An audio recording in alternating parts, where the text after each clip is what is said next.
a lot of what created this business was going from our customers, what they wanted. So the products that we have on our menu today are just based on what the customer wanted. So I started off with the tapioca cake because I knew me and my family enjoyed that.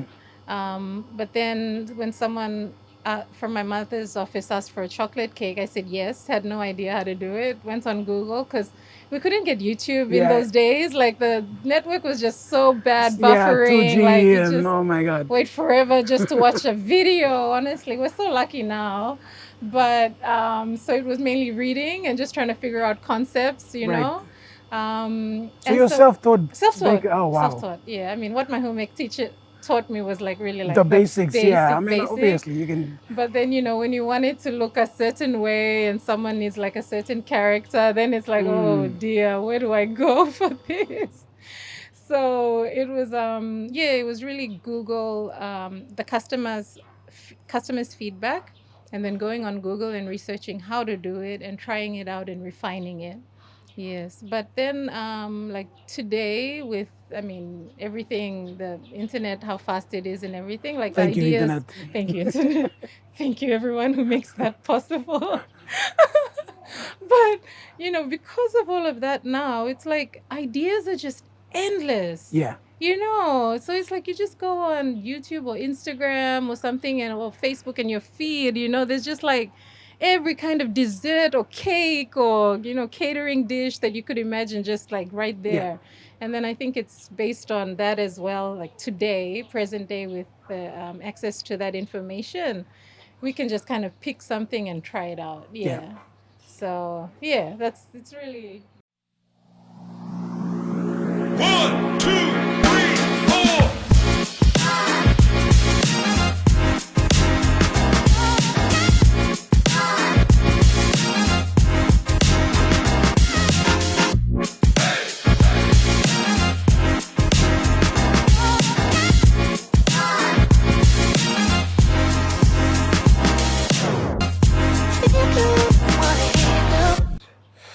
Hey everyone, welcome back to another episode. We are here at Tapioca Delight's nice headquarters where they do all those beautiful cakes and cupcakes and all of that good stuff. Today we're going to be talking to Ginia. She runs Ginia. Ginia, my bad, Ginia. She runs and operates the whole, and she does all the magic here. So yeah, without further ado, Ginia, please. Thank you. Ginia.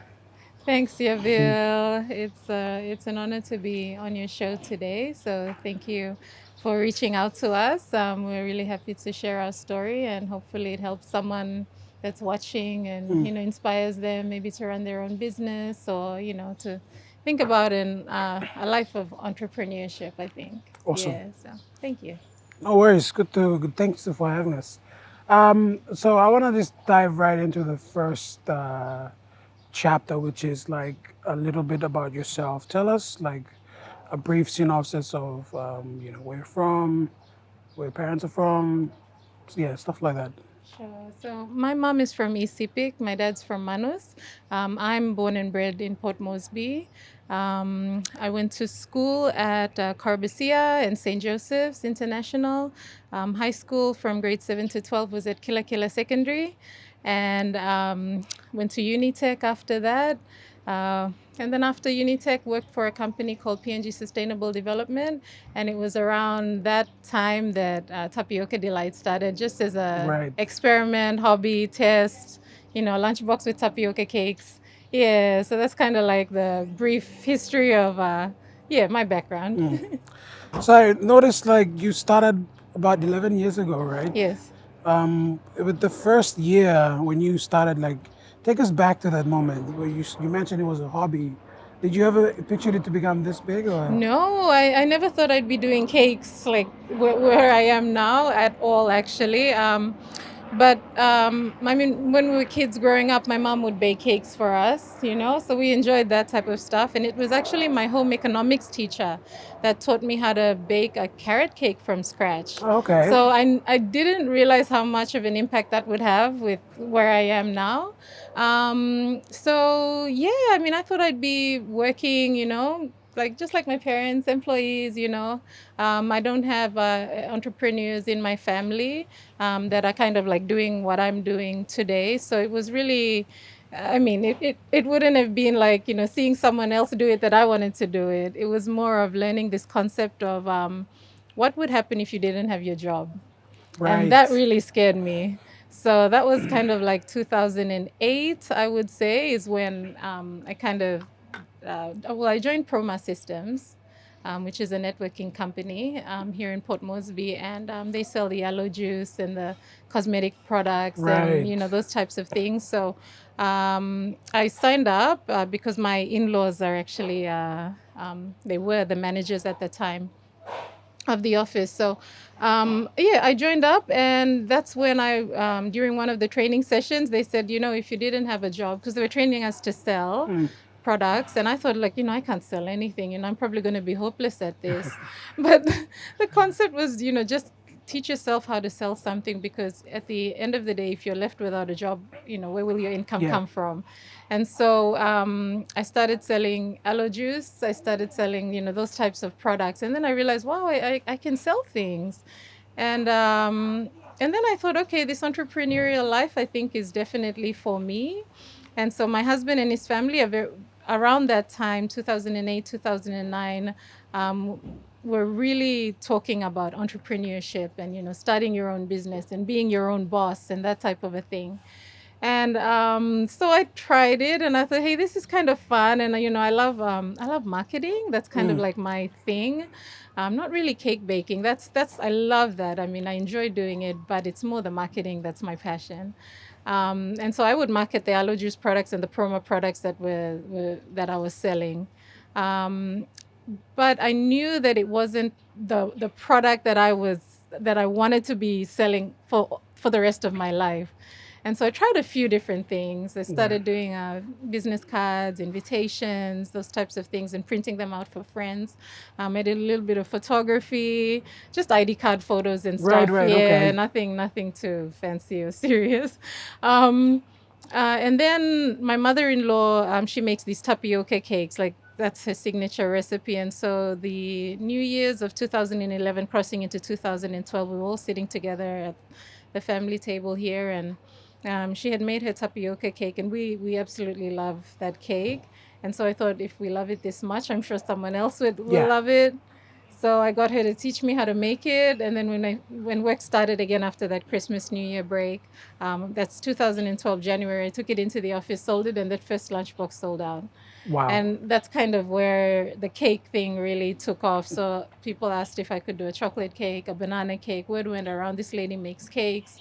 And then, posted it on my Facebook profile. And then I realized I really have to separate it. So created my Tapioca Delight page around 2013, I think. Yeah, about 10 years ago.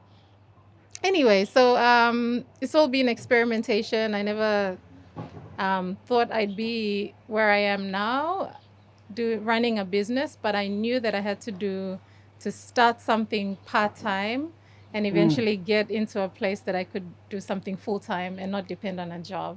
Yeah. That's a lot to process. A lot to process. Honestly, but it's an amazing story. Like how you came from a place of uncertainty, and then you use that obstacle as your way forward to define yourself or redefine yourself. Yeah. And can I say, I did lose my job a year later. Really?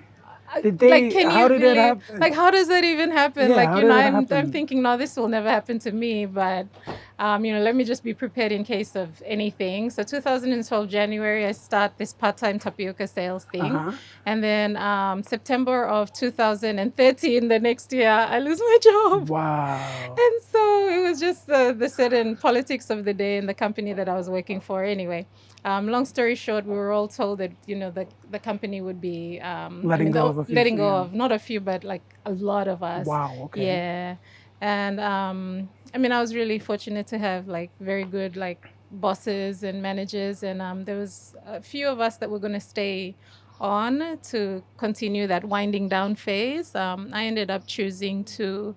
I thought it was now or never. If I don't stop now, then I might never start the business. Yeah. But I did have an exit strategy. I think when I was about 35. Sorry, when I was 28, I said when I'm 35, I'm gonna hand in my resignation. Right. Yeah. So you already had So I had a pre-planned plan your for exit, yeah. 35, and it happened like when I was 30. Oh, okay. So 5 years it happened early. 5 years early. But, It's okay, I'll take it. but anyway, I better take it now. Otherwise, I probably might just, have another excuse to just stay Yeah. on in a job, Yeah, no, that's so So it true. was the kick I needed to get out and, run. So it had been a year of, just doing the part-time sales, and it had been really picking up.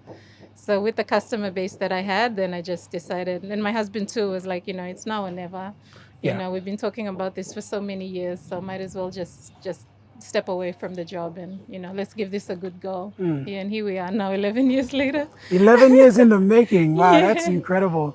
Would you say, take us back to a moment where I know running a business is not easy. Like you always have ups and downs, and there's always moments where you feel like giving up. You don't want to wake up in the morning.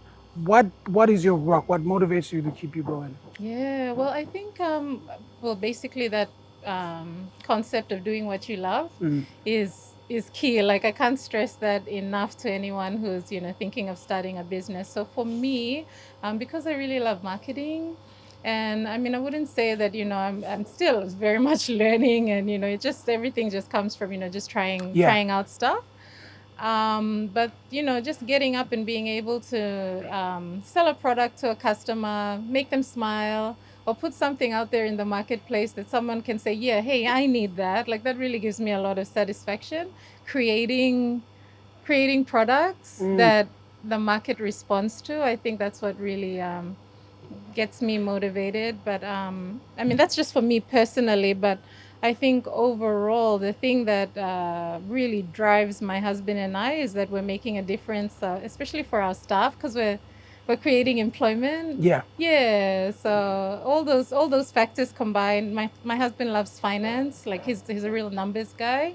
He's a doctor, but anyway. Oh, really? He's a medical Wow. doctor by Okay. profession. So his but- hobby is just making books. but he loves numbers and everything. So I mean, it's later on in life that you realize that something's not really my passion, and I have to go after Yeah, it. yeah. So for him, he does what he loves every day. I do what I love every day, and then growing an industry or a business that's employing now 17 staff.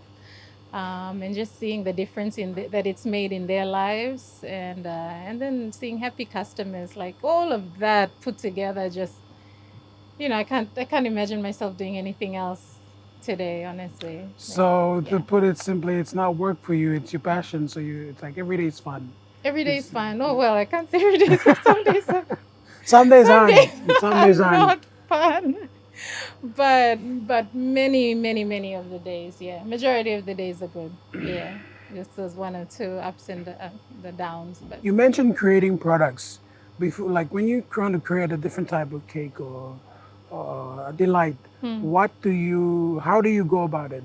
yeah, so it's really just a lot of what created this business was going from our customers, what they wanted. So the products that we have on our menu today are just based on what the customer wanted. So I started off with the tapioca cake because I knew me and my family enjoyed that. But then when someone from my mother's office asked for a chocolate cake, I said yes, had no idea how to do it. Went on Google because we couldn't get YouTube in Yeah. those days. Like the network was just so bad, Yeah, buffering. 2G Like you and just oh my god. wait forever just to watch a video. Honestly, we're so lucky now. But so it was mainly reading and just trying to figure out concepts, Right. So and you're self-taught. self-taught. Oh wow. Self-taught. Yeah, I mean, what my home ec teacher taught me was like really like The basics. Yeah. I mean, basic. obviously you can. But then, when you want it to look a certain way and someone needs like a certain character, then it's like, oh dear, where do I go for this? So it was, it was really Google, the customers' feedback, and then going on Google and researching how to do it and trying it out and refining it. Yes, but then like today with I mean everything, the internet, how fast it is and everything, like Thank you, ideas. internet. Thank you, internet. Thank you, everyone who makes that possible. But because of all of that now, it's like ideas are just endless. Yeah. So it's like you just go on YouTube or Instagram or something or Facebook and your feed, there's just like every kind of dessert or cake or, catering dish that you could imagine, just like right Yeah. there. And then I think it's based on that as well, like today, present day, with the access to that information, we can just kind of pick something and try it out. Yeah. So yeah, it's really depends. Yeah. Okay, so you create products based on your customers' needs and Yeah. wants, which is incredible. Take us, give us an example of like, say if you wanted to create something that was dietary Yeah. needs, how do you treat that? Do you ask Yep. people? Yes, so we definitely there's a section on our order form that says asks if you have any dietary Okay. restrictions. Yeah, but normally people will tell us straight away. So I've had a few people who needed the sugar side of the cake reduced, or either that, because reducing any ingredient really affects the quality of the cake. So what I will explain to them is that I can't really reduce it, but what I can do is switch it. So there's a product, a natural sweetener called stevia. Okay. Yeah, so we use a lot of stevia. We've tried monk fruit, and we've tried those type of natural sweeteners. So in the event that people can't take like the ordinary sugar because it spikes Yeah. up, the insulin Insulin and and all all of that. that. Yeah. Yeah, we just switch it to stevia. And Okay. So so you. so we adjust. Some people don't eat egg for dietary reasons, and also for their religion, like the Hindu. We have Okay. some Hindu Yeah. customers who request that there be no eggs, so we've got eggless recipes. Yeah, so it really depends what people need, and we adjust. Some people are vegetarian, so if they need like a vegetarian salad, we'll just switch our salads, take out any meat. Yeah, and we just adjust according to. So you're pretty flexible and you know your customers. Yeah, That's yeah. great. We try to be as flexible as we can, which has its like up. How do I say? Good side and bad side. Like being really like stringent and sticking to your menu is good in terms of like keeping track of stock and costs and all Yeah. those Yeah. types of things. So that's kind of also important. But we try not to be Too strict. too strict Yeah. and sticking to the menu that we can't adjust for someone. So there are cases where we will adjust, but we do it all within cost. And Yeah. Okay. if we need to increase the cost because someone needs chickpeas and a little bit more expensive feta cheese and those types of things, then okay, we might raise the Right. price of that. But yeah, we're flexible. Great. So I want to touch a little bit on entrepreneurial skills.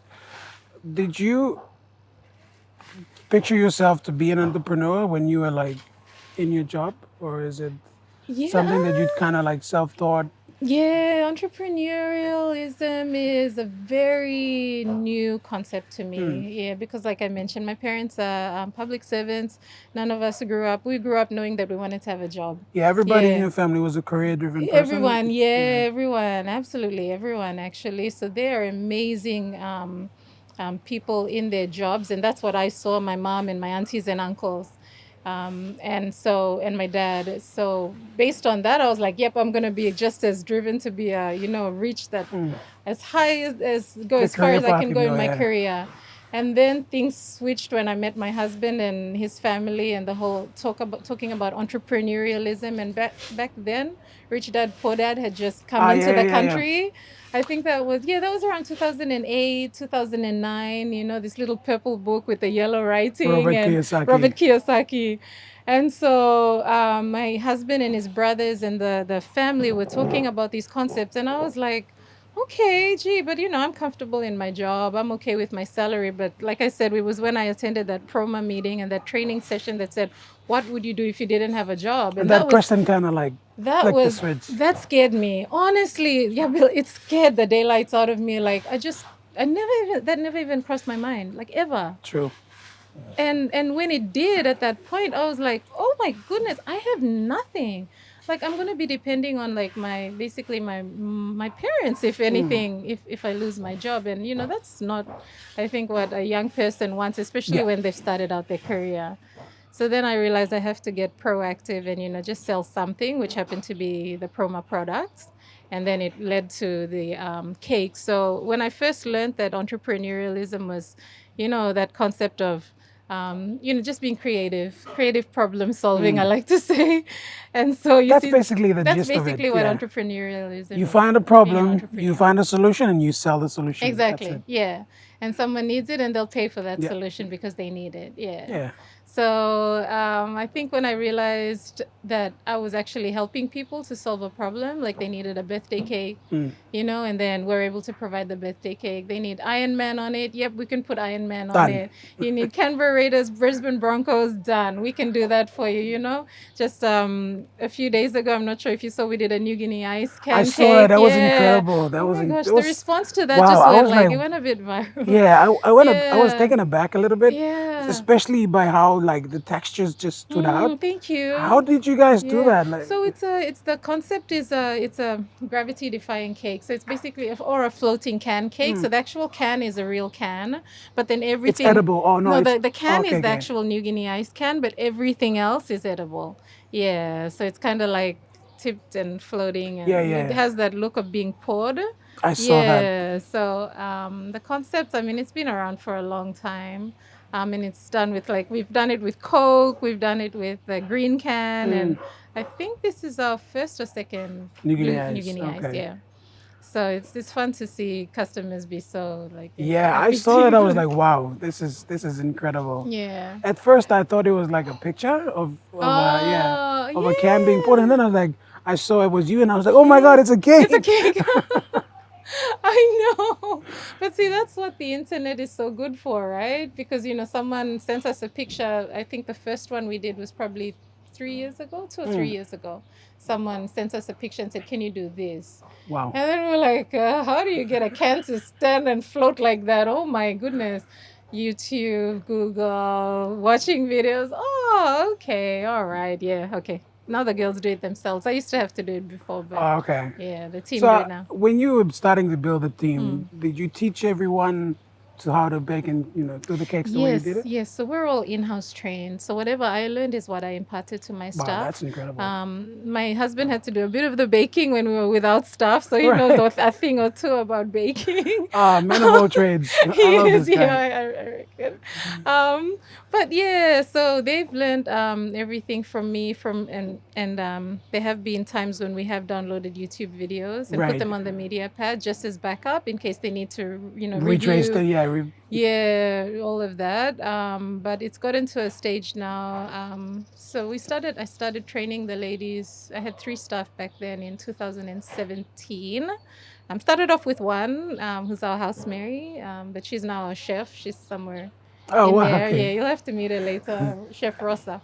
Yeah, so it was Rosa, and then she brought in 2 of her nieces. So I started training them in 2017. And then more and more of her nieces have joined us. So this is pretty much all family Oh, that we okay, have. that's Yeah, a tight group. That's nice, family. yeah. Yeah.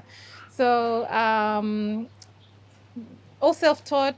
Fondant work has been probably the most difficult thing for us to master.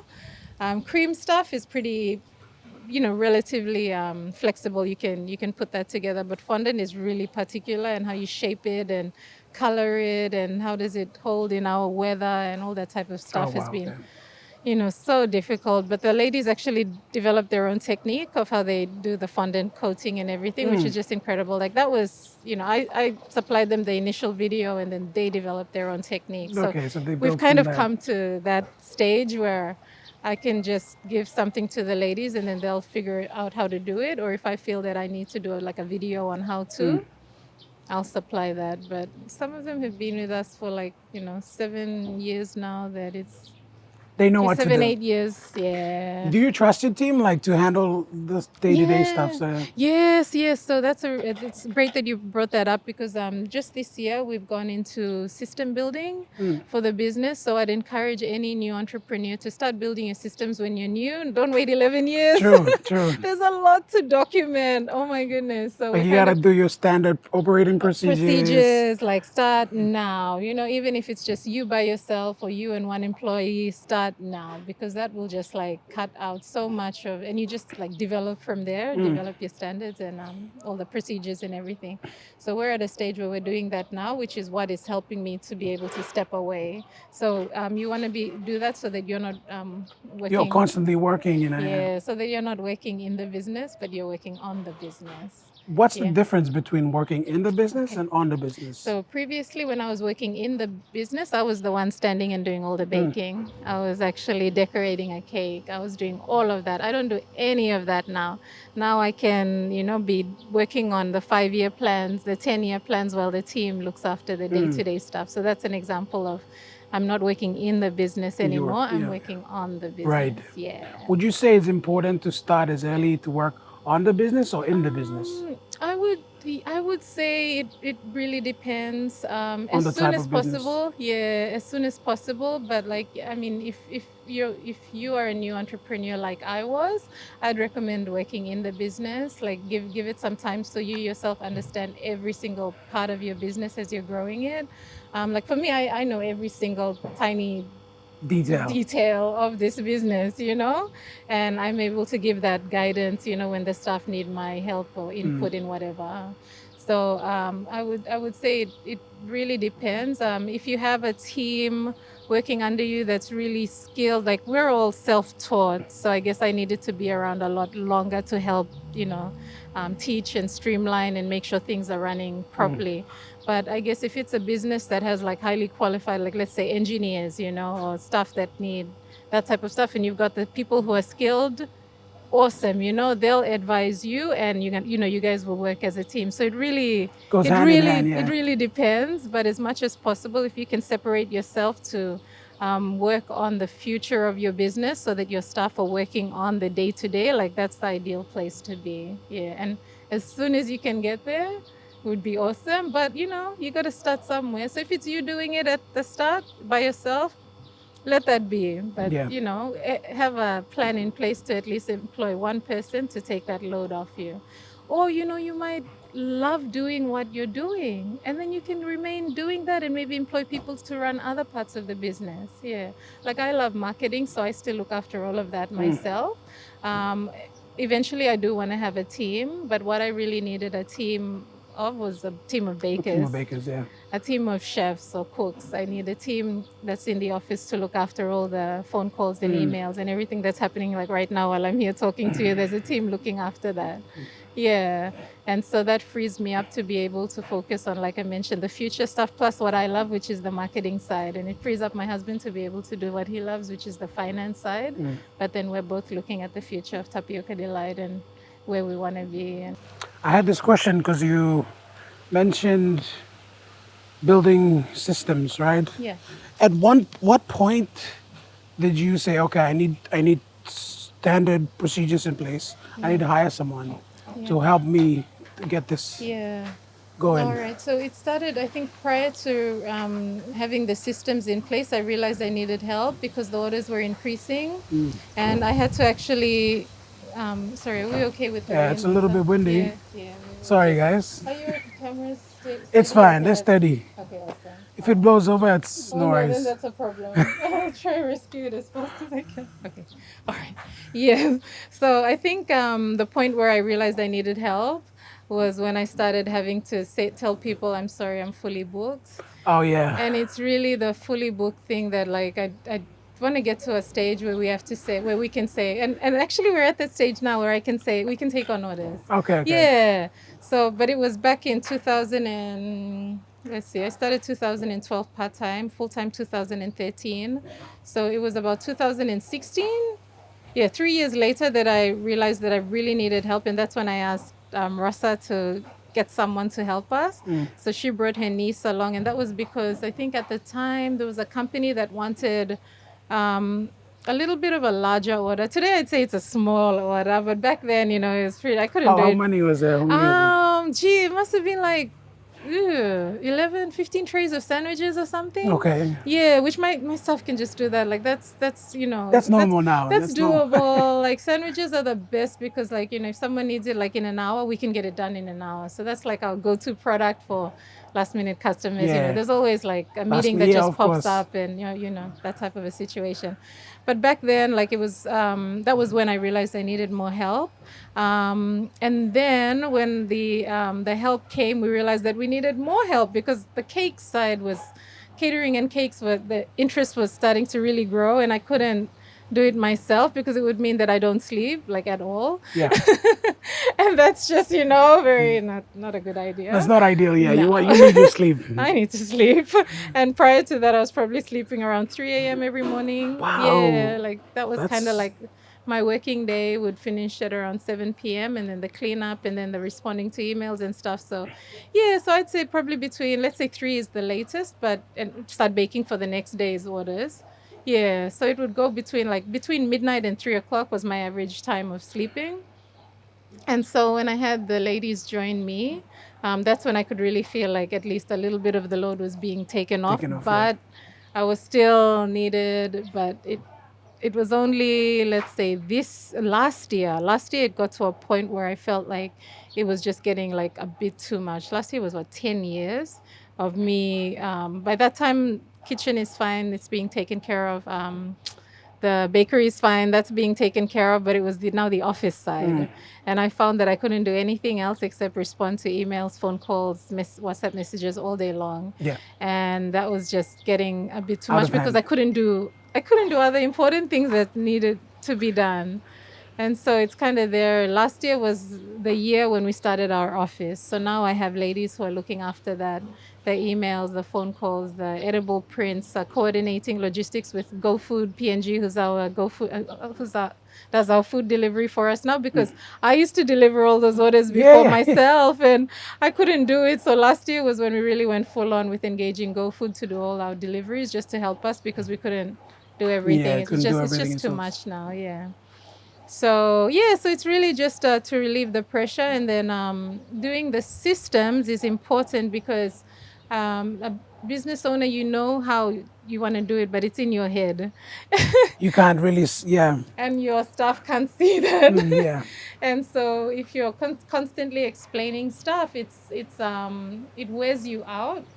And so what needs to be done is that it needs to be written out in a proper, like you said, standard operating Yep. procedure. Step by step, this is how you deal with delegating, just say seniors, this is how you delegate to the juniors.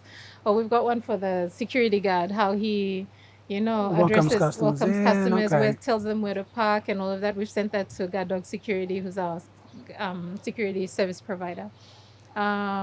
We've got like weights and measurements of food. So that side of the kitchen and bakery, we are still developing.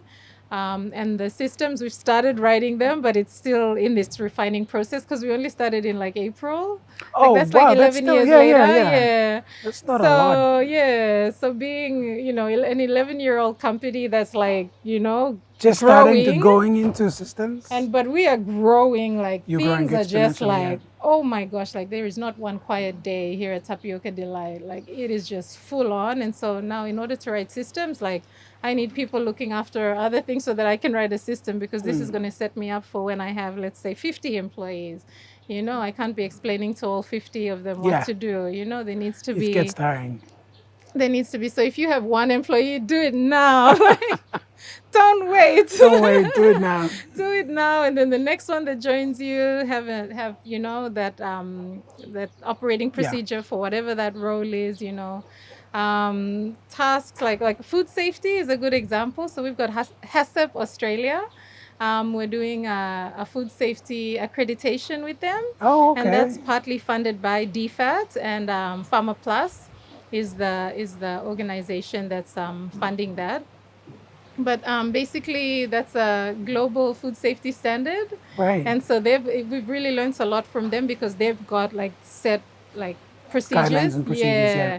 So on the food side, like we're really lucky to have that. So that's kind of like already what we are following. But now it's like everything else that happens in the business, that we need the the systems procedures for. for, yeah. But Yeah, you start so- with the main Yeah. core room, that's the engine room, so that's nice. Yeah, and we've also just this year in February we joined the Entourage Australia, which Okay. is Australia's the best mentorship program for entrepreneurs. So that took a bit of time in us qualifying for that program because they don't take on anyone. Like they won't Anybody, take on yeah. startups. Oh, It has, wow, yeah, okay. because it's not geared towards startups. It's geared towards you growing to that next level in your business. Yeah. So they only take on 6, 7, and 8-figure companies. So that's kind of like the cutoff The point, cutoff, and then yeah. they get you to grow to the next level of your The business business, journey. yep, yep. And so it's really because of them that they identified 4 parts, which is the technician level, the manager level, the leader level, and then the entrepreneur level. So we're trying to like get past the manager level to the leadership level and eventually be in the entrepreneur level where you're just attending board meetings, basically. Like that's where you want to be. That's And where you want to be, yeah. yeah, so You that's attend board meetings and then you buy businesses and and then buy businesses and then, exactly, yeah. and then it just keeps growing. Yeah, exactly that. So you get to a So point where your business makes money to buy another business. And then you exactly, just, that's where we are now. yeah, So we're that's in that great. stage. So thanks to the Entourage Australia, we've really learned a lot. So we've got a mentor that calls in every 45 days. 45 days, Yeah, okay. and then we run through what we've discussed from the previous month. What we've been implementing. So we've really seen like a huge change in the way we run a business as an entrepreneur. Yeah, as Papua New Guineans running this SMEs. So like 11 years ago when I first had the SME concept, it was just like, get up and give it a go. And so some of us did that and we just kind of like went and went and went and Yeah, went. And yeah, now yeah. we're like coming back and getting all the paperwork and stuff. But like the good thing is that we've proven that there is a market for our business. It's growing, but now we're just stepping back to make sure that all those important things like the systems, all those things have to be in place for it to be like a complete kind of a complete picture. So yeah, but the main thing is it's running and Yes, we've that's got the main we've got thing. customers, As long as the revenue is flowing, that's a revenues good thing. flowing. Yeah, so Cash flow is king, eh? Yeah. When so you were mentioning something about SMEs, right? SMEs in this country is like there's a lot of people and a lot of potential. Oh. What are your thoughts around like the resources available for SMEs to do the startup now as compared to when you started? Sorry, I hope people don't get mad at me, but No it's worries. easy. I say you SMEs today are so lucky. Oh my gosh. Because like we didn't have access to like the things that are available today, like YouTube, like Google. I hardly go on Google now because I can access YouTube and watch Yeah. a video on how to do something. Like back then, I don't think people understand how hard it was for a cake maker in Port Moresby to try to figure out how to do a cake in this heat. How is a Black Forest cake even going to last in this hot weather? How am I going to do a buttercream cake without the buttercream just sliding down the side of that cake, which happens so many times, and it was only when YouTube came around that I got to watch an Australian lady in Queensland that has weather like this make a cake, do a recipe, and I was like, thank you. That's how. But today you can find it on any channel you look at. It's easy. Yeah. Okay, not to say that it's easy. Like it's always hard. Yeah, it's always But hard. like compared to the resources that we had back then, okay, financing is still it's still difficult to get financing, that's for sure. But like we've got like support towards SMEs is more recognized than it was then. Yeah. The loans that I took out back then, I was paying 31% interest for an Wow, unsecured loan. that's a Loan. lot. That's a lot. That's a lot. And today it's not at that rate. No, No. it's It's what? gone down. 5, Yeah. 15? Yep, exactly. So you can see what obstacles we've had to overcome from just 11 years ago. But it always depends on the person. So if someone sees that it's a hard slog, it will be a hard slog. If you see that you're gonna break through and get through it, you're gonna break through and get through it. If you see you're gonna develop a corporation from a lunchbox, which is my story, it started with that lunchbox of tapioca cake. That's where I want to be, and so that's where we see ourselves heading. So I want to touch a little bit on like what you said. It depends on how you look at it. Are you a believer in like the mindset of trying to be positive all the time, looking at things in a different light, positive energy, that type of thing? yeah, very much, very much. So you have to be. I think if you're very negative about situations, then it never turns out right. So yeah, there are we're all human beings, and you're going to feel down about certain things not working out. But I think looking past that is so important, and just like not forgetting your goals and where you're heading, and the trials are just a part of the journey, like, I mean, we still have trials like today. I mean, the car breaking down before this interview, Shout out to Gadok, by the way. God, dog security. Thank Oh you. my gosh. Lifesavers, literally. Anyway, but yeah, so things like that, like you get the spanner gets thrown in the work at the last minute, and you just have to deal with it and try to come up with a solution, and this like what I tell people is, don't wait for it to be so perfect to start a business. You'll be waiting forever. Oh my gosh, things will never be perfect. True. It will never ever, you'll never have the perfect scenario. So it's better to work with what you have, the situation at hand. But I think knowing your goal and having that in HD, a Written high down. def, Yeah. then you really know the direction you're going. And so the things that come along the way will just be like, it's just a pause, or it's just a block, and you just have to find another way around it and keep going on your journey. Yeah, and another big thing is faith. Yeah. So my husband and I are very like big on Religious? Yeah, well, we go by what the Bible says. Yeah. So the Word of God has been our solid like bedrock for us. And I guess when you say like, how do you get past this situation? It's really the Word of God Yeah, that helps okay. us to push past any challenge, and to know that the Lord's always gonna help us to get through something. So that's what I would say is how we get through all the Trials and difficulties. tribulations. Yeah. Yeah, it's really based on what we read in the Word of God in our Bible. So yeah, so this I started this business with 40 kina.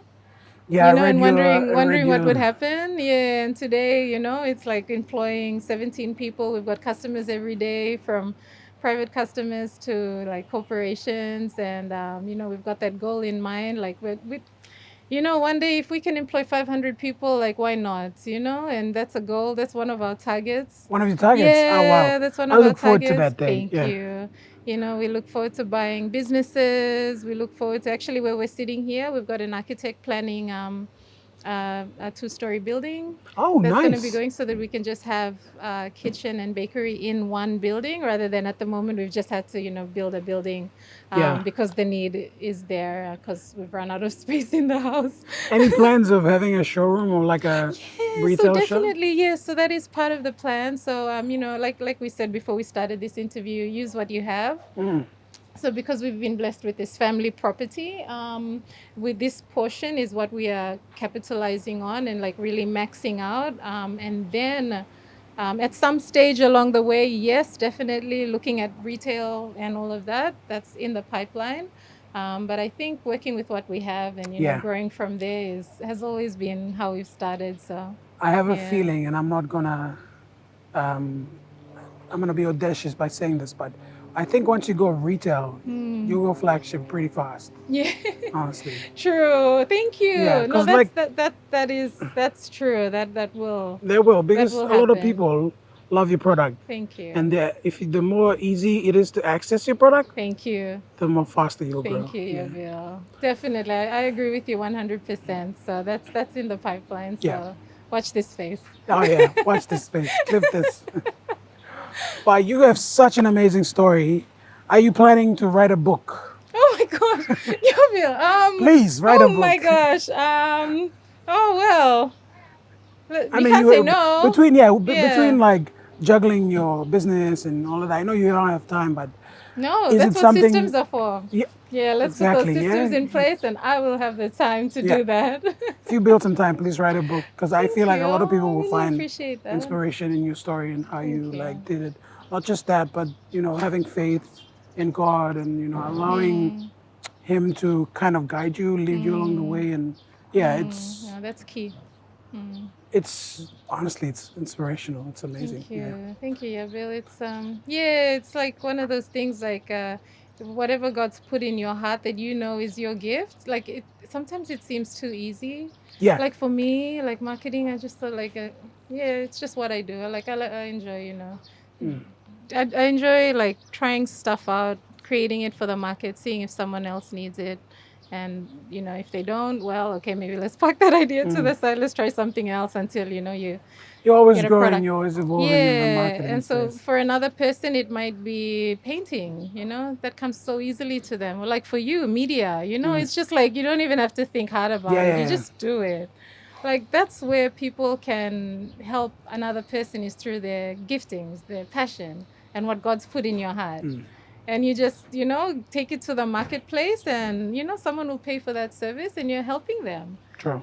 So we can really be using our gifts and talents to bless other people, and then also bless yourself in return with a bit of cash or payment Coin, for yeah. it. Yeah, I always say if you do what you love, money is just an added bonus. exactly. It just comes Oh naturally. my gosh, yes. Yeah. That is so true. I mean, I've seen that in this business, like the financial target